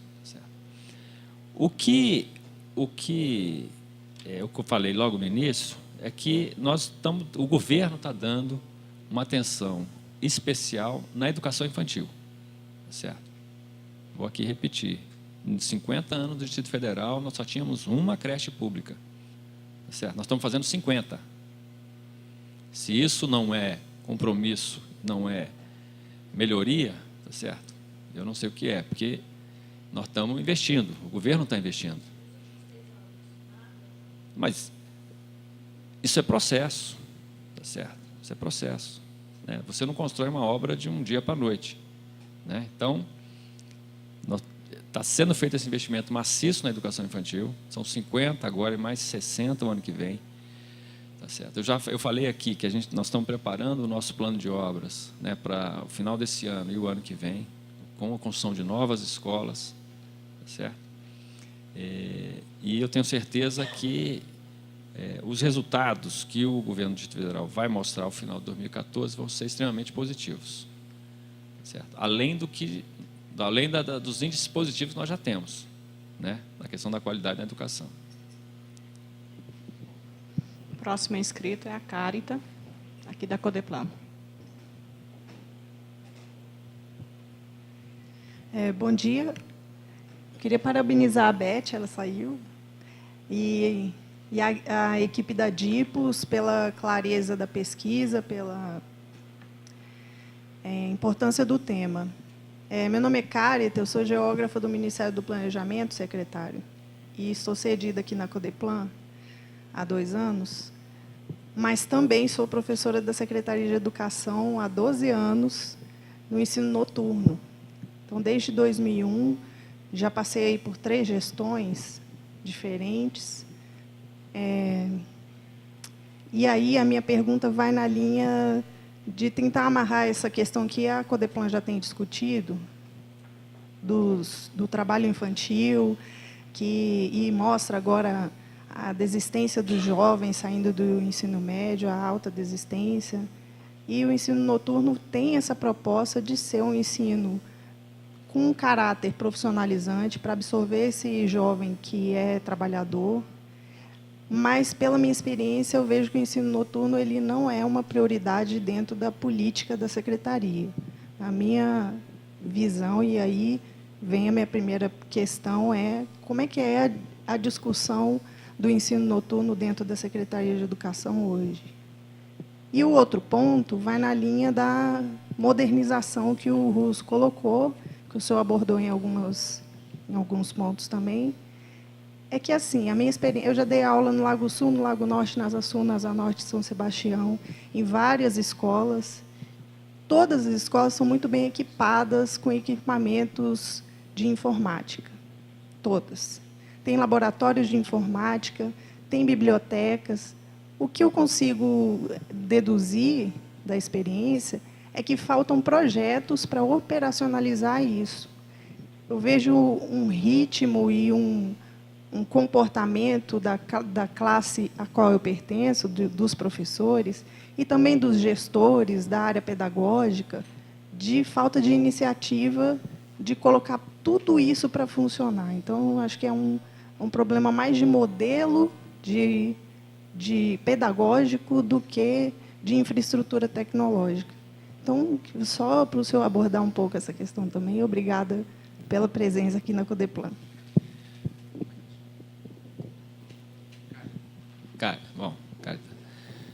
Bom, deixa eu te falar um negócio. Primeiro, começando pelo final, né? Você falou aí da questão do uso dos equipamentos, da tecnologia. Eu acho que você tem total razão, tá certo? Tanto é que eu falei aqui da necessidade de que os nossos professores, tá certo, começassem a caminhar, né, no conhecimento do uso da tecnologia na sala de aula com os nossos alunos.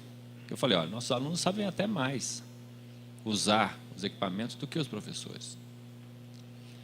Agora, eu só vou conseguir fazer isso, né, se eu né, conseguir convencer os professores de que esses equipamentos, principalmente esses novos que estão sendo distribuídos para eles, vão ser úteis na sua vida também, profissional, tá certo? Que isso pode melhorar, tá certo? O seu trabalho, diminuir o estresse, né? Diminuir a tensão, né, que a gente sabe que tem ali no dia a dia da escola. E isso a gente vai tentar fazer. E você tem razão também com a questão dos projetos, né? Vários projetos são me apresentados todos os dias, né, de uso de tecnologia no ambiente escolar. Mas eu sinto também uma resistência muito forte da equipe técnica com relação a projetos que são apresentados de fora. O Distrito Federal passou um processo muito traumático, principalmente na educação, com o escândalo que houve aí da Caixa de Pandora, vocês todos lembram disso, né? Onde nós tínhamos um projeto muito grande ali dentro da Secretaria de Educação, que estava aí no inquérito. Não lembro o número do inquérito na época da Caixa de Pandora, mas que era um projeto que foi trazido de fora para dentro, um projeto de ciência, chamado Ciência em Foco, né? Você deve lembrar disso. Isso criou uma resistência, né, na rede à adoção de projetos externos. Então, o que nós estamos tentando fazer agora é convencer a rede, né, de que alguns projetos, mesmo vindo de fora, porque tem que ser elaborado por especialistas e pessoas que têm o domínio da tecnologia, podem, tá certo, muito bem contribuir para a questão do ensino-aprendizagem na sala de aula. Uma outra questão que você falou do ensino noturno, tá certo? Eu, pelo menos, não tenho conhecimento de que haja nenhum tipo de planejamento diferente de um ou de outro, né? Por exemplo, a estratégia de matrícula ela é feita tomando por base toda a rede, independente de ser noturno, diurno, né, matutino, vespertino, a distribuição dos professores também. Então, eu não sinto, pelo menos até hoje, ninguém tinha me levantado essa questão dessa diferença, tá certo? Mas você colocou, você está lá dentro da rede, você conhece essa coisa, eu vou buscar entender um pouco mais e me aprofundar sobre essa questão do ensino noturno, tá certo? E até porque é onde estão aí os estudantes, os trabalhadores, né? Tá certo? Onde estão quem precisa trabalhar e quer e deseja continuar estudando. Tem que ser alvo de uma atenção especial, você tem razão. Eu queria dar uma complementação do Marcelo, o seguinte, Marcelo tem 2 meses à frente, tem? Tem um mês. Um mês? Um mês à frente. Eu acredito que Marcelo é de uma escola, vamos chamar assim, né? E a gente pertence, que a gente quer as coisas rápidas. Ou seja, é questão de gestão. Muita coisa no DF foi pensada anteriormente, muita coisa está desenhada, né? Mas precisa de velocidade. Tem a ver com a pergunta... Como é o seu nome mesmo? Da Bela. Tem a ver com isso. É a questão, às vezes, da velocidade. Não dá na educação para a gente ter uma velocidade pequena, que dá uma ideia de estagnação. Você vê aqui que os indicadores qualitativos aqui do IDEB, do DF, o DF atingiu em todas as etapas do ensino, atingiu a meta que estava sendo proposta, onde só o ensino médio ficou praticamente igual. Mas nos ensinos iniciais e finais do ensino fundamental, ele ultrapassou a meta. E os resultados observados pelo DF são maiores que os resultados nacionais. E está acontecendo também uma diminuição da a distorção série-idade, maior até que no ensino privado. Então, tem a ver, quer dizer, a gente precisa de velocidade. Não dá para se contentar com o número, porque o DF tem a maior renda per capita, é um dos melhores ensinos, a gente precisa acelerar. Quer dizer, aí o nível de exigência aqui tem que ser maior aqui no Distrito Federal, né? Até que as nossas metas são maiores do que as metas nacionais, porque o nível de exigência aqui tem que ser maior. E acredito que nesse tempo de gestão, até pela experiência que ele já teve no MEC, na própria GDF, o Marcelo, que ele está dando uma característica que é de gestão, de velocidade. Não tem condição de a gente ficar estudando, e as coisas, às vezes, não têm agilidade que tem que ter. A educação tem que ter agilidade. Sem agilidade, a educação é tão importante, até como saúde é tão importante, que tem que ser além dos professores e dos médicos. Ou seja, é uma questão de gestão. E daí eu acho que a escolha do Marcelo para secretário de Educação, pela capacidade de gestão, não só de conhecimento, mas de gestão da coisa pública. Eu acho que isso é que marca, né? Então é importante que, eu até falo com eles, é o seguinte, e a Codeplan está associada, a Codeplan se coloca à disposição, a partir desse estudo, para ser um parceiro, um colaborador da Secretaria de Educação, no sentido da gente ajudar a pensar mais rápido, a fazer mais rápido as questões, entendeu? Aqui você tem identificado, a Beth não mostrou aqui, mas no estudo tem escola por escola. Escola por escola. A gente sabe qual é a escola que está maior, menor, melhor, pior. E a razão, é claro, que às vezes a escola está melhor porque está numa região de nível médio, de renda média maior. É a mesma questão da escola privada, né? Porque ela está com coisa maior, porque o nível de renda é maior. Um dos fatores é a renda familiar, que se projeta na nota do aluno, no aprendizado do aluno. E o Marcelo já falou aqui que eu acho que é coisa importante, é sentar com os técnicos da Secretaria, com os professores, os diretores regionais de ensino, alguns diretores de escolas, das escolas boas e mesmo das escolas ruins, para avaliar o porquê do resultado e como mudar isso rapidamente. Além dos eixos que ele colocou, são eixos prioritários, é a ideia de eixo, exatamente isso, coisa que faltava até aqui. Precisa ser claro quanto a isso. A gente não tem uma ideia de eixo, de projeto, pô. A gente tem que ter ideia de eixo, de projeto e perseguir as metas desse projeto. Esse que é o fundamental. Eu acho que a contribuição maior é do Marcelo, da equipe que assumiu com ele lá, que são pessoas da área, inclusive, né, da educação mesmo, do Distrito Federal, não é gente que veio fora, não. É que a gente tem que fazer essa revolução. A ideia da educação é isso, fazer uma revolução na educação.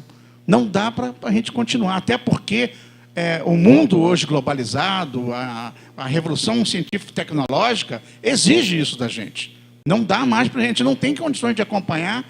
Nós temos, de um lado, fazer a proteção social, coisa que a gente está fazendo, é fantástico isso, né? Fazer a proteção social de um lado Isso no Brasil, nos últimos 10, 12 anos, foi fantástico no Brasil, a redução da pobreza e da miséria, fazer a proteção social e, de outro lado, a gente fazer a revolução da educação. São dois pontos que têm a ver uma coisa com a outra. E a gente não pode ficar com uma velocidade que a gente ainda está, não só no DF, no Brasil. Estou falando do DF porque a gente tem um nível de desenvolvimento maior aqui no Distrito Federal, mas também desigualdade grande, né? Mas maiores também, né? Tem uma maior renda e uma das maiores desigualdades. E a gente precisa acelerar. E eu acho que o melhor instrumento para isso, aí que nós temos aqui os nossos economistas também, o nosso povo da economia, não é nem a economia, que a gente sabe aqui no DF as dificuldades. Você vê que até que o DF aumentou mais do que a média Brasil, tem aumentado, né? Na parte do índice, divulgamos anteontem o IDECOM, né? Então, assim, mas a economia, o emprego no Brasil aumenta, a economia não está aumentando tanto, a gente só tem condições de fazer essa mudança através da educação. É a educação que vai reduzir a desigualdade. É através da educação que a gente reduz a desigualdade, principalmente na área urbana, né? E isso é que a gente tem que estar contra. Eu acho que o Marcelo está no caminho correto nesse sentido. O governador está de parabéns em ter nomeado ele. Bom, eu agradeço as referências do Russo aqui, mas às vezes ele exagera um pouquinho, né? Mas queria só pedir desculpa para vocês, mas que eu tenho um outro compromisso agora. Não sei como é que vocês estão pensando aqui a dinâmica, quanto tempo ainda. Nós temos, secretário, 4 inscritos. A gente, de repente, podia fazer a rodada de perguntas e o senhor passava rapidinho, então. Respondo, tá? Então tá, nós temos a Eliette, representando a Prefeitura de Valparaíso, a Raquel, Cláudia e a Jamila. Então, gostaria de pedir que vocês sintetizassem as perguntas para que ainda desse a oportunidade do secretário responder. Obrigada. Bom, então, conforme foi dito, meu nome é Eliette, eu sou representante da Prefeitura Municipal de Valparaíso, em nome da prefeita. Estamos eu, o professor Gilmar, aqui. E eu queria... Uma das questões, ela foi levantada pela colega Carita, que é em relação da tecnologia em sala de aula. E eu vou, então, atalhar os preâmbulos. E quero só perguntar o seguinte: estão sendo pensadas ações para que os paradigmas dos profissionais da educação sejam mudados em relação ao uso dessa tecnologia? Porque, assim, na verdade, eu estou na educação há 20 anos e eu vejo que a tecnologia ela sempre esteve como aliada na educação. Entretanto, os colegas eles não a veem como parte de um processo pedagógico, muito mais como uma ferramenta para suprir a ausência de professor, para fazer uma aula diferente. Então, eu gostaria de pensar nesse sentido de mudança de paradigma, que eu acho que é importante. E uma segunda questão, quando você coloca, secretário, que algumas escolas vão ser construídas, né, as escolas parque, me suscitou o seguinte questionamento. A pesquisa mostra que há uma pressão por parte do sistema, dos alunos do entorno da área metropolitana, eles pressionam o sistema educacional do Distrito Federal. Então, quando foi pensada essa construção dessas escolas, foi considerado isso, ou seja, as cidades limítrofes à área metropolitana, elas vão ser priorizadas no momento de construção dessas escolas, pensando essa pressão que sofrem? Eu sei que não é função da secretaria resolver o problema do entorno, da área metropolitana. Entretanto, o próprio governador, numa fala aqui mesmo, na Codeplan, no início do ano, ele disse que não há como, e nós sabemos disso, concordamos com isso, não há como pensar o planejamento em Brasília sem considerar os problemas, os déficits da área metropolitana. Então, eu gostaria de saber a respeito. Obrigada. Raquel. Bom dia. Existem áreas destinadas, áreas pertencentes à Secretaria da Educação, dentro do plano piloto? Por exemplo, da 3 para 4 tem o estacionamento do CEUB, que virou estacionamento do CEUB, mas é uma área destinada à construção pela Secretaria. Da 5 para 6 tem uma área também no fim da entrequadra, que é um campo de areia ali, assim, que são áreas que deveriam ser o correspondente ao 21 de abril, que é da 7 para 8, pelo que eu acredito. Dentro do planejamento, dentro do raciocínio da Secretaria, existe algum plano de tomada dessas áreas de construção, de cuidado, de posse, por parte da Secretaria? Cláudio.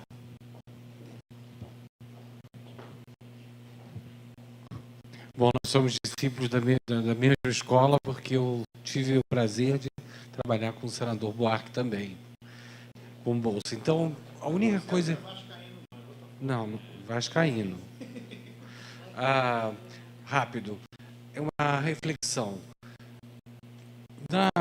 É comprovado que na região, vamos dizer que, no caso de Brasília, na metropolitana, a frequência escolar é uma coisa que é uma interrogação.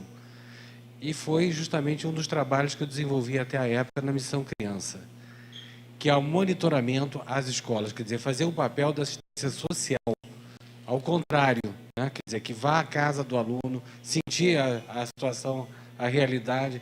Talvez isso seja um dos caminhos também para melhorar e aprimorar e controlar, porque não é só os pais irem à escola, e sim irmos à casa do aluno e verificarmos a condição de instalação, moradia, de conhecimento dos pais, e explicar a importância da educação. Eu bato nisso porque, na realidade, eu luto pela minha especialização, que vem da mão de obra do turismo. Então, nós temos que formatar a mão de obra e encontramos vários percalços. Obrigado. Jamila, também da Codeplan. Bom dia. Eu sou Jamila, assistente social, estou trabalhando com o Russo agora, na equipe dele. A minha dúvida, na verdade, é antecipada só por uma reflexão também, com base em outros estudos que nós temos feito. A gente tem visto que, na verdade, o maior problema, eu acredito, é realmente de uma escola pública não atrativa, né? Mesmo quando a gente fala de um aumento de renda, eu não acredito que isso seja tão enfático para a mudança para a escola particular, por exemplo, porque as pessoas de maior renda estão nas universidades públicas. Então, a gente está pensando, sim, em qualidade e na questão da atratividade dessa escola. Os vários estudos que a gente tem feito agora em relação aos adolescentes em medida socioeducativa, a gente está vendo, sim, um processo de expulsão dos alunos, né? Um processo em que os alunos acabam abandonando a escola, informam gostar de estudar, mas informam não gostar da escola. E acho que isso é uma coisa muito forte, principalmente nas áreas de renda mais baixa, também por conta do vínculo obrigatório, no caso, para uma escola pública.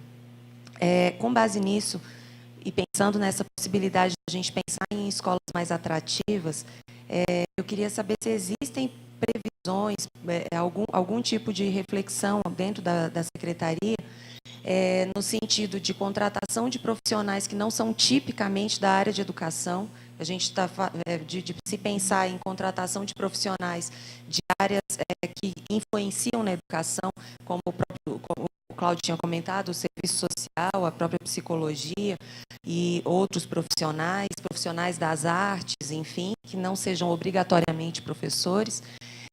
E se tem alguma reflexão no sentido de tornar a escola mais atrativa, pensando em algo mais amplo que o conteúdo, né? A gente pensar principalmente na mudança de metodologia, que eu acho que é ainda maior do que pensar em apenas agregar a tecnologia, as novas tecnologias, mas a gente pensar numa nova forma de imaginar a escola, uma nova forma de trabalhar os conteúdos, né? A questão do método mesmo. Ok. Bom, essa última pergunta tem muito a ver com a primeira, com a questão de mudança dos paradigmas, né? E a mudança da metodologia. Eu acho que uma coisa tem muito a ver com a outra. Eu acho que vocês têm razão. E eu falei no início, né? Eu posso não ter me expressado bem, mas que a utilização da tecnologia, ela tem que fazer parte, certo, da metodologia de ensino, né? Não você tem razão quando você fala que o professor hoje ele vê aquilo como um complemento, né? Nosso desafio é justamente isso: mudar esse paradigma, mudar essas metodologias, fazer com que a escola, por meio dessa participação desses professores, se torne mais atraente também. Além, é claro, dos investimentos que eu já falei que precisa ser feito na escola. Certo. Mas o fundamental é o professor. Fundamental é o professor. E aqui no DF, nós temos uma situação que é muito mais favorável e privilegiada do que todos os outros estados do país. Nós temos uma rede com profissionais, certo? Com uma formação de um nível extremamente alto, né? Só para vocês terem uma ideia, eu tenho aqui dentro, na nossa rede, um percentual de mestres e doutores, tá certo? É extremamente maior do que qualquer unidade da federação. Certo? Tanto é que nós estamos com o projeto agora de criação da universidade, né? A Universidade Distrital, que inclusive já foi criada, foi publicada, a fundação que vai gerenciar a universidade, né? E nós o nosso objetivo é utilizar esses profissionais que estão na rede para poderem fazer parte do corpo docente dessa universidade. Então, a gente tem ideia do nível desses professores. Isso reflete também nos resultados do IDEB. Certo? Muita coisa precisa ser feita. Nós temos que buscar entender o porquê que um núcleo de escolas consegue superar todos os indicadores, tá certo? Todas as metas colocadas, né?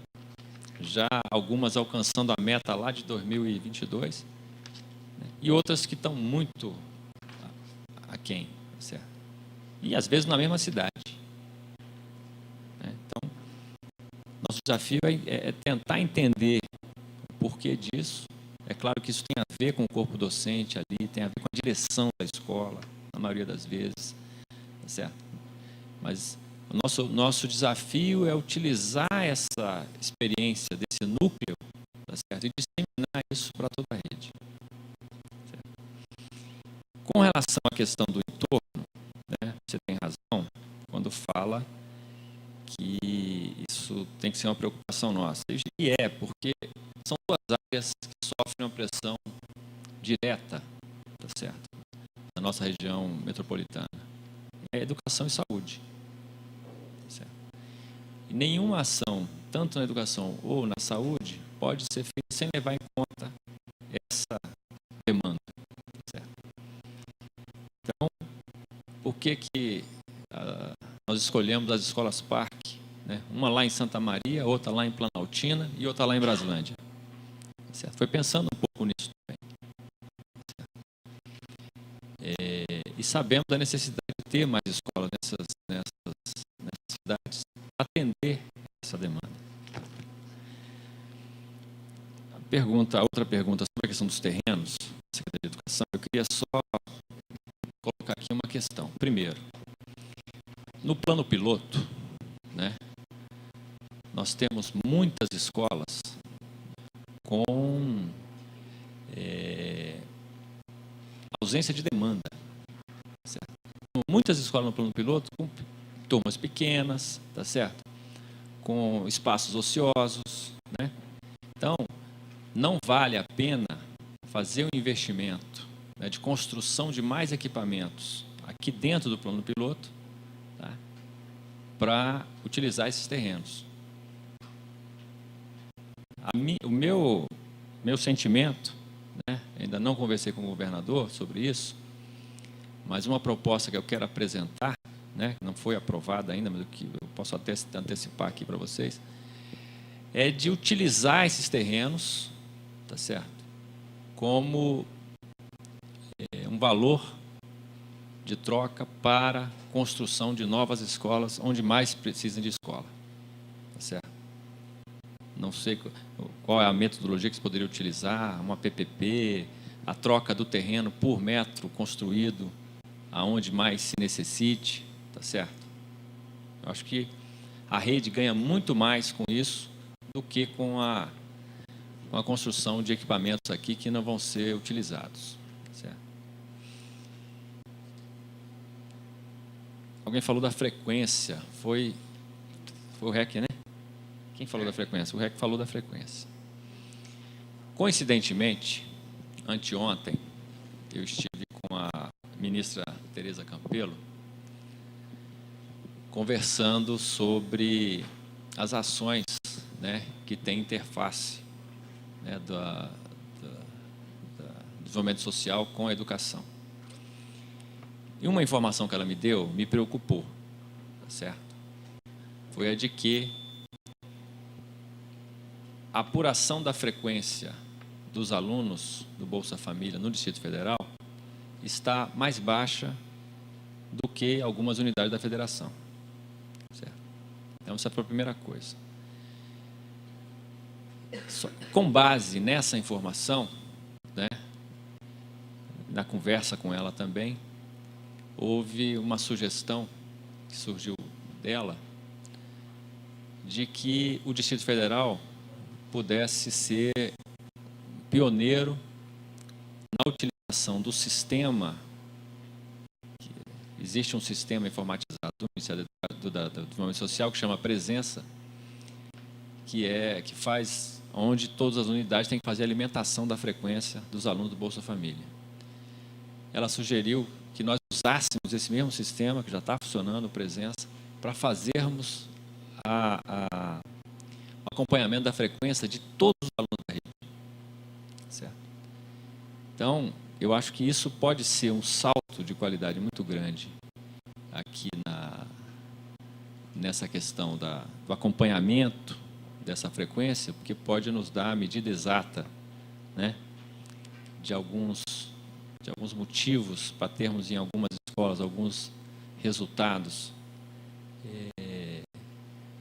menos positivos que outros. Nós aceitamos esse desafio e já tive com o secretário do Desenvolvimento Social daqui, o Daniel Seidel, certo? No sentido de estabelecermos uma parceria, né, porque o Bolsa Família é gerenciado pela secretaria dele, para que pudéssemos avançar nessa questão, nessa discussão, e pudéssemos já implantar o acompanhamento dessa frequência universal usando o sistema do MDS. Tá certo? Então, essa é uma preocupação grande minha, até porque eu, pessoalmente, né, participei ativamente não só no período que havia o Bolsa Família, o Bolsa Escola, desculpa, o Bolsa Escola, como também depois com o Bolsa Família, tá certo? A gente participou, inclusive, do processo de criação do Bolsa Família, ali naquele momento, e a gente tem essa preocupação de não se perder essa origem, né, do Bolsa Família, que foi o Bolsa Escola, que tinha como principal elemento, tá certo, a garantia da frequência da criança na escola. Tá certo? Então, essa é uma preocupação que a gente tem e vamos avançar nessa discussão com o MDS no sentido de utilizar o sistema deles para universalizar esse acompanhamento aqui no Distrito Federal. Bom, não sei se eu consegui responder a todas as perguntas que estavam aqui, mas, infelizmente, eu acho que nós já chegamos ao nosso limite de tempo. Eu queria agradecer de novo aqui o Russo e a equipe da Codeplan pelo esforço e pelo resultado que mostrou, tá certo? Eu acho que, independentemente de alguns não serem tão positivos quanto esperávamos, né? Mas eu acho que dado é para ser público, né? Número mesmo negativo tem que ser público e tem que servir para melhoria da nossa gestão.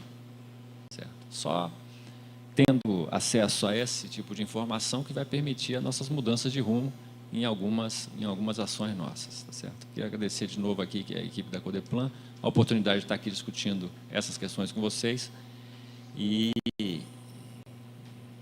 tentar agora, né, nos debruçar sobre isso aqui com a nossa equipe para ver com mais profundidade o que é preciso melhorar a nossa gestão ali na secretaria. Alô, queria agradecer ao Marcelo. Desejamos sucesso nisso, somos parceiros aí nessa empreitada. E eu queria dizer para ele também que vamos mandar uma nota técnica, viu, Lídia? Aí, Tatiana. Mandar a nota técnica para o secretário, que a gente fez uma nota técnica sobre as condicionalidades. Tá bom?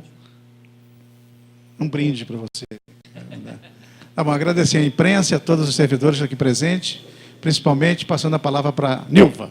Agradecer e já convidar que amanhã a gente vai ter uma outra divulgação, que são a análise dos dados da PNAD para o Distrito Federal. Então, vão ter análise de dados de educação, renda, né, vários dados que a PNAD trouxe para o DF. Tá bom? Obrigada, gente, a todos.